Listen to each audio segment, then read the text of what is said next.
దేశంలో మతపరమైన రాజకీయాలను బీజేపీ ప్రోత్సహిస్తుందని మండిపడ్డారు ఎమ్మెల్సీ నిజామాబాద్ కాంగ్రెస్ ఎంపీ అభ్యర్థి జీవన్ రెడ్డి. జగిత్యాల పట్టణ ముఖ్య కార్యకర్తల సమావేశంలో పాల్గొన్నారు జీవన్ రెడ్డి. రాష్ట్రంలో మాదిరి జాతీయ స్థాయిలో కూడా మార్పు రాబోతుందన్నారు. ఇండియా కూటమి గెలుస్తుందని ధీమా వ్యక్తం చేశారు. ఎంపీ అరవింద్ ఎక్స్పైరీ అయిపోయిన మందు అని, నయా మందుగా తనను ఆశీర్వదించండి కోరారు జీవన్ రెడ్డి.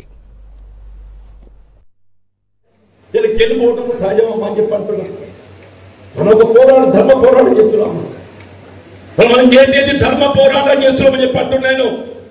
ఈ ధర్మ పోరాటంలో మనం ధర్మానికి న్యాయానికి ఒక ప్రతీకగా ఏదైతుందో ఎన్నికల్లో పోరాటం చేయడం మన బాధ్యత అని చెప్పంటున్నాం. వీళ్ళు జగిత్యాలలో నిరుపేద వర్గాలకు అండగా నిలిచే విధంగా చెప్పంటున్నాను. నేను మా మిత్రుడు ధర్మపురి అరవింద్ గారు అక్కడ మంచిలో ఎక్కడ ఛాయపై చర్చ పెట్టిందా. నేను రాత్రి అట్లా 6-7 గుట్టానికి వస్తున్నా.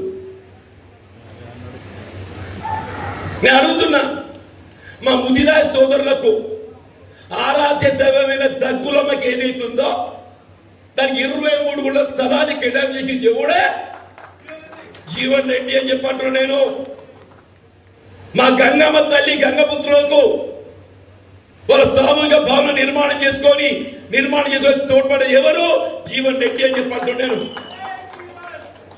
మా దళితులు ఎస్సీలకు ఏదైతుందో సామూహిక భవన నిర్మాణాల కొరకు నేను చింతకుండ కానీ, బంజేతోటి కానీ, గాంధీనగర్ కానీ, చీలాగడ్డ కానీ, ధరుడు క్యాప్ కానీ అండగా నిలబెట్టేది ఎవరే జీవన్ రెడ్డి అని చెప్పండి. ఏ ఉన్నత వర్గాలను అడుగు పెట్టనీయకుండా, ఏ ఉన్నత వర్గాల్లో పెట్టుబడిదారు వర్గాలను అడుగు పెట్టనీయకుండా నిరుపేద వర్గాలకు అండగా నిలబడే విధంగా చెప్పంటున్నా. దళితులు బలహీన వర్గాలని చెప్పంటున్నా, అల్పసంఖ్యాక వర్గాలని చెప్పంటున్నా. వారికి అండగా నిలబడే విధంగా నా సుదీర్ఘ ప్రజా ఆ వెంకటేశ్వర స్వామిని సందర్శించుకుంటానికి కరీంనగర్కి వెళ్ళి ఏదైతుందో మన తిరుపతికి రైలు ఉన్నదా. మరి కరీంనగర్ తిరుపతికి ఉన్న రైలు ఏదైతుందో జగిత్యాల కోరుట్ల, మెట్పల్లి, ఆర్మూరు, నిజామాబాద్ పొడిగించంటే నేను ఈ మాట అంటే మా మిత్రుడు అరవింద్ ఇప్పుడు జ్ఞప్తిగా వచ్చింది. నిన్న చెప్తున్న ఛాయపై చర్చలా నిజమే తిరుపతికి రైలు ఉండాలి, నన్ను గెలిపి నేను తిరుపతికి రైలు పొడిగిస్తా అని చెప్పి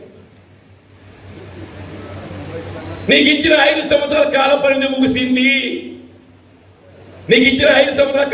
ముగిసింది.